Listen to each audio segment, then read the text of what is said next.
আজ আমি আপনাদের আটা দিয়ে দোকানের মতন দারুণ স্বাদে মুচমুচে খাস্তা নিমকির রেসিপি বানানো দেখাবো। এইভাবে একবার আটা দিয়ে নিমকির রেসিপিটা বাড়িতে বানিয়ে দেখতে পারেন। বানানো যেমন সহজ, খেতেও ভীষণ ভালো হয়। আশা করি আপনাদেরও ভালো লাগবে। নমস্কার, আমি রুমি। আপনাদের সবাইকে আবারও একটা দারুণ স্বাদের রেসিপিতে স্বাগত। প্রথম একটা বড় সাইজের মিক্সিং বোল নিতে হবে। তার মধ্যে দিয়ে দিচ্ছি মেজারিং কাপের 2 কাপ আটা। এখানে প্রায় 300 গ্রামের মতন আটা আছে। এবার আমি এর মধ্যে দিয়ে দিচ্ছি 50 গ্রামের মতন কর্নফ্লাওয়ার।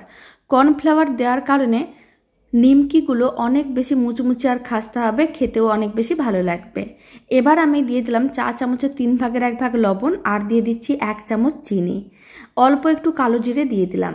আর আমি দিয়ে দিচ্ছি এর মধ্যে বড় চামচের 2 চামচের মতন সাদা তেল। তারপর সমস্ত উপকরণগুলোকে একসঙ্গে খুব ভালো করে মিশিয়ে নিতে হবে।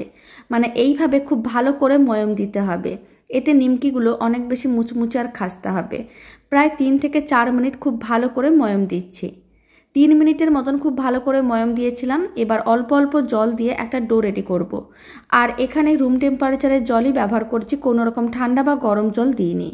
আর জলটা এইভাবে অল্প অল্প দিয়ে একটা এরকমই ডো রেডি করতে হবে। খুব বেশি নরম বা খুব বেশি টাইট করে ডো বানানো যাবে না। প্রায় 5 মিনিট ডোটাকে এইভাবে রেখে দিয়েছিলাম। আবারও খুব ভালো করে মেখে নিলাম। তারপরে ডোটা থেকে লেচি কেটে নিতে হবে। লেচিগুলো খুব বেশি বড় বা ছোট করে বানানোর দরকার নেই, এরকমই মিডিয়াম সাইজের লেচি কেটে নিয়েছিলাম। এবার একটা লেচি নিয়ে নিলাম। লেচিটাকে গোল বলের মতন করে বানিয়ে প্রেস করে চ্যাপটা করে নিতে হবে। তারপর অল্প একটু কর্নফ্লাওয়ার ছড়িয়ে রেখেছিলাম। কর্নফ্লাওয়ারের মধ্যে ভালো করে কোট করে তারপরে এইভাবে রুটির মতন করে বেলে নিতে হবে। কর্নফ্লাওয়ার দিয়ে বেললে নিমকিগুলো অনেক বেশি মুচমুচে হবে। তারপরে এইভাবে ফোল্ড করে নিতে হবে। প্রথমে হাফ করে নিতে হবে, হাফটাকে আবারও হাফ করে নিতে হবে। আর একটা কাঁটা চামচ নিতে হবে, কাঁটা চামচ দিয়ে এইভাবে কয়েকটা দাগ দিয়ে দিতে হবে। তাহলে নিমকিটা ভাজার সময় আর খুলে যাবে না। সমস্ত নিমকিগুলো একইভাবে রেডি করে নিয়েছিলাম। এখন নিমকিগুলো ভেজে নেওয়ার জন্য ফ্রাইং প্যানে কিছুটা পরিমাণ তেল গরম করে নিয়েছিলাম। বেশ কয়েকটা নিমকি আমি গরম তেলের মধ্যে দিয়ে দিচ্ছি। আর ফ্লেমটা মিডিয়ামেই আছে। মিডিয়াম ফ্লেমে নিমকিগুলোকে উল্টে পাল্টে ভাজতে হবে। ফ্লেমটা হাইতে রাখা যাবে না, তাহলে ওপরটা অনেক তাড়াতাড়ি লাল হয়ে যাবে, তবে ভেতরটা কাঁচা থেকে যাবে।